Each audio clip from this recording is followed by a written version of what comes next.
Hey people, welcome to the Run Testers. It's Kieran here. It is just gone 5:30 in the morning here in Berlin.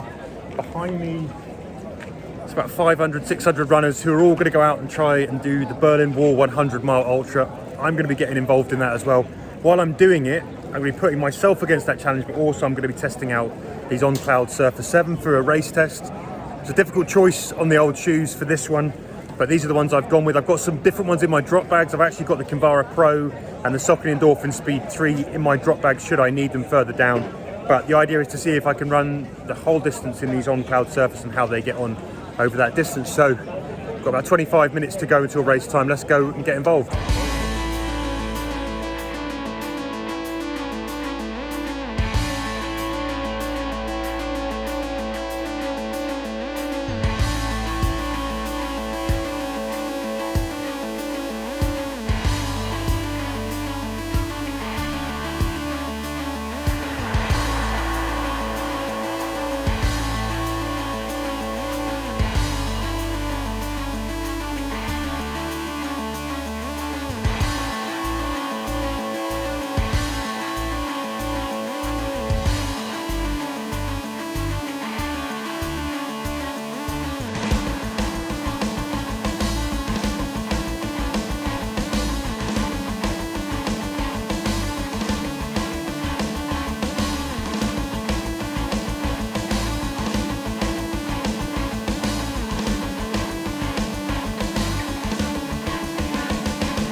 So 4 hours in the On Cloudsurfer 7.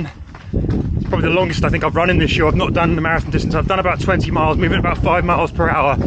So it's fairly slow going. And you know, you're hoping that cushioning is going to be just nice and balanced. And there's a bit of a response, but not too much. And if anything, I guess I'm just starting to wonder whether or not when I get to the first bag drop, which I think is at like 56 Ks or something, where I've got a potential change of shoes, I think. I'm just starting to wonder whether or not I want a little bit more cushioning underfoot already, and I'm not sure which shoes I put in there. So, but if the Saucony Endorphin Speeds are there, I may well change out. Also, my little toe, I have this problem where my little toe gets quite squished and then sits under the toe next to it. I think I might need a little bit more room in the toe box than these are giving me at the moment. I'm just already feeling that little toe a little bit. Now that's me rather than the shoes really. Necessarily, it's just a problem that I have to manage. I've already got them taped, but yeah, I might just buy myself a little bit more and move to the speeds maybe at the next stop. I'm definitely thinking more that I'll do a shoe change than I was, but you know, for that first bit, urban running through Berlin, the Cloudsurfer 7 are a great shoe. They've done me good for now, just nice and cushioned, just clipping along at a happy pace. They've done a sterling job so far. They've been light, they've been just cushioned enough up until this point. And yeah, but maybe I'm going to want a little bit more later into this race, so maybe I'll swap them.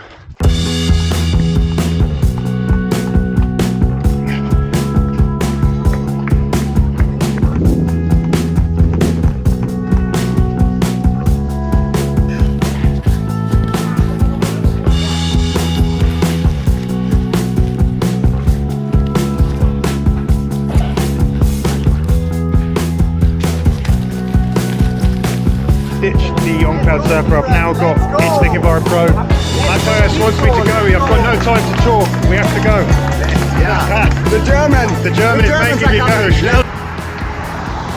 So, out at the first major checkpoint, I've changed the shoes. I've flipped out from the On Cloudsurfer. I've now got the Kinvara Pro on. Now the reason for that is basically the On Cloudsurfer just weren't giving me quite the protection, the cushion that I wanted. Starting to feel a bit of the road coming up into the feet, so I've gone for these Kinvara Pros, which, yeah, I mean, there's a huge difference. The stack of cushioning here, it is like running on pillows by comparison. The question is, are they going to be sort of too soft? What's really interesting is immediately after doing all that mileage, putting these shoes on, how different they feel. They're much less stable actually than the On Cloudsurfer. They're much less connected to the ground, and they're going to take some running in, I think. But the first thing is that cushioning is there, and that does feel like a little bit of a change and a little bit of comfort for otherwise sort of feet that were getting a bit battered in the On Cloudsurfer. They did a fantastic job for that part, but I don't think they would have made it the entire way with good comfort. So yeah, so I ditched them, and now we're back on the road.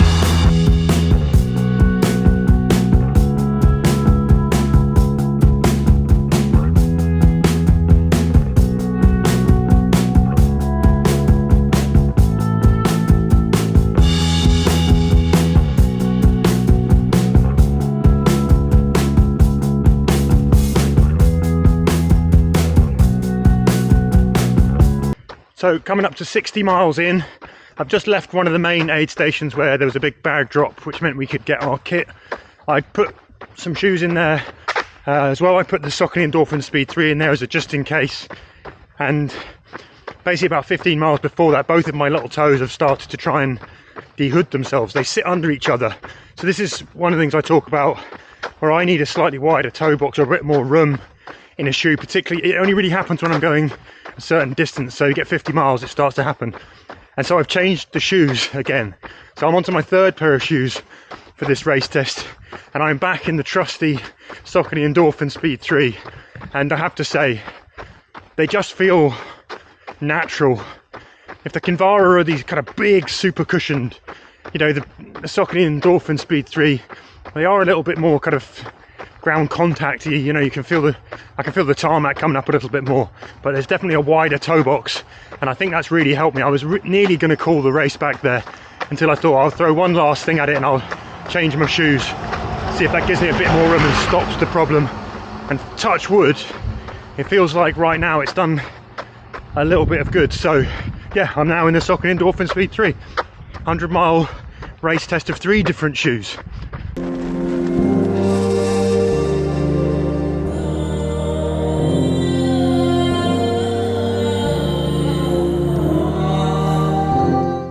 So we're a few days after the race, and I wanted to round up how I found that. Well, the Cloudsurfer 7 ticked all of the boxes for most of that first 56 kilometres. I found them well balanced for the task for that section, just about enough cushioning and protection to move along happily at my 11-minute mile pace, very, very slow. The rocker and those collapsing Helian elements made for a nice clip along, and they felt light, they felt disappearing, they were comfortable on the foot overall. However, into the last 10 kilometres of that first stretch of the run, I'd been moving for maybe, like 4.5, 5 hours, and I was starting to feel a bit too much ground coming back up. There was a bit too much impact, and the bottoms of my feet were starting to get a bit of foot fatigue. I felt like a change was going to be beneficial. I'd also had the problem with my little toes that I get. It's a recurring problem. Basically, they sit a little bit too close to their neighbours, almost underneath each other, and over a certain distance or time on feet, they kind of rub and they get friction, and it causes the little toes to almost de-hood themselves. A real problem. And I felt a burn after about 30 miles in the On Cloudsurfer 7, and I knew that the first little toe had gone. Now, I'm not saying that's down to the Cloudsurfer 7. It happens in other shoes as well. It's a bit of a problem that I have to fix, but they might not have offered me the width that I need to maybe help that come later. So at the first major checkpoint, I swapped to the Kinvara Pro. Now, the contrast was incredible with the ride. The immediate difference in the cushioning was really pronounced, and the Kinvara Pro's high stack of Power Run PB foam really gave my feet some serious extra relief from the road. It was a really nice feeling.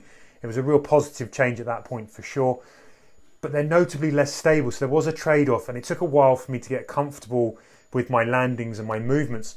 Now, on 50-kilometre legs, when you've been moving for over 6 hours, your body doesn't really like any kind of small changes of movement and things. Any missteps, they can be problematic. And I initially found I was having to focus a lot more on my form to compensate for the wobbles from being up on that, you know, high stack of the Kinvara Pro's midsole. And with that 3/4 length carbon plate, I think, you know, the stability was gone a little bit. The uppers were a bit more hugging as well, and so I don't think they certainly didn't alleviate the toe problem. I don't think they were any more problematic than the Cloudsurfer 7. The room was roughly about the same, but they certainly didn't help. Now, for the next 30 kilometres, the Kinvara Pro actually did a really good job underfoot. You know, on the channel, I think generally reviewers have struggled to pin down what these shoes are good for, and while I was running there after 7 hours or what, I felt like I'd actually found it was a bit of a eureka moment. Easy miling, long distance with a bit of energy, but plenty of protection. They almost had a sweet spot here. It was almost perfect for this middle section of a 100-mile ultra where they were sulking up the road with some bounce and some spring and some energy, but not too aggressive, and plenty of cushioning. However, the toe box fit has even perhaps a little bit less flex than the looser Cloudsurfer uppers, And 10 miles into that stretch, with these shoes, my other toe went. So by the time I hit the next drop bag point at 88 kilometers after 12 hours of running, I was glad I'd packed the trusty Endorphin Speed 3 in my drop bag. This was the shoe I used to run the Danube, and once I'd laced these on, I realised pretty quickly that I should have started with them, really. Or at least I maybe had them as my second option after the Cloudsurfer. Now there's a few reasons for this. First up, the wider, roomier toe box on the Speed 3 makes a huge difference. You need space in your shoes on distances like the 100 milers. You need a little bit of room. And these did that the best out of the 3 shoes. But unfortunately, by that point, the damage had been done to my little toes. But the Speed 3's width definitely helped keep me moving and limited further damage. It got me through the next, I guess, sort of 20 miles. And then you've got the midsole, which I think sits somewhere almost perfectly between the Cloudsurfer 7 and the Kinvara Pro. You've got more cushion than the former, but there's more stability than the latter, and they're a bit lighter, so you just feel like you're clipping on a little bit easier. Now the combination of the midsole foam, the rocker, and that nylon plate, I think also really help with that clip along. They make them a cracking shoe just to move easy in. And though a lot of people use them for faster efforts, they're also really good at offering that balance of cushioning and protection, but assistance in each step at the slower paces too. And again, I think a really good shoe for this kind of distance. I was actually kicking myself a little that I didn't trust my gut and start with this shoe, a shoe that I knew could probably handle the task. Now, unfortunately, after 16 hours of running at the 110 kilometre mark, 68.4 miles in old money, my battered toes, real problematic, forced me out of the race. I had to stop even though I felt quite strong. So I did about 56 kilometres in 6 hours in the Cloudsurfer 7, about 32 kilometres in around 6 hours in the Kinvara Pro, and then I did my last 4 hours or so, or around 22 kilometres in the Speed 3. My verdict on all of this, if I had to race a road 100 miles again, I'd definitely opt for the Speed 3 over the Kinvara Pro and the Cloudsurfer 7. Though I might stick the Kinvara in a drop bag, maybe with around 30 kilometres to go, just in case I wanted something with a little bit more cushion. You need a little bit more protection further on. That would be something that I would do. But the Speed 3, good shoe, good shoe. So there you have it. That's been my almost 100-mile race test of the On Cloudsurfer 7, the Saucony Kinvara Pro, and my old favourites, the Endorphin Speed 3. Hope you've enjoyed watching. Hit like if you did. Hit me up in the comments if you have any questions about the shoes or the race. Don't forget to subscribe for more great run tester vids that are coming up soon. And if you're interested in shoes that go long in comfort on the tarmac, check out my best road ultra shoe video I did ahead of the Comrades Marathon. That will be appearing on the screen about now. Otherwise, it's been a pleasure chatting, and we hope to see you again soon on the run testers. Happy running, everybody.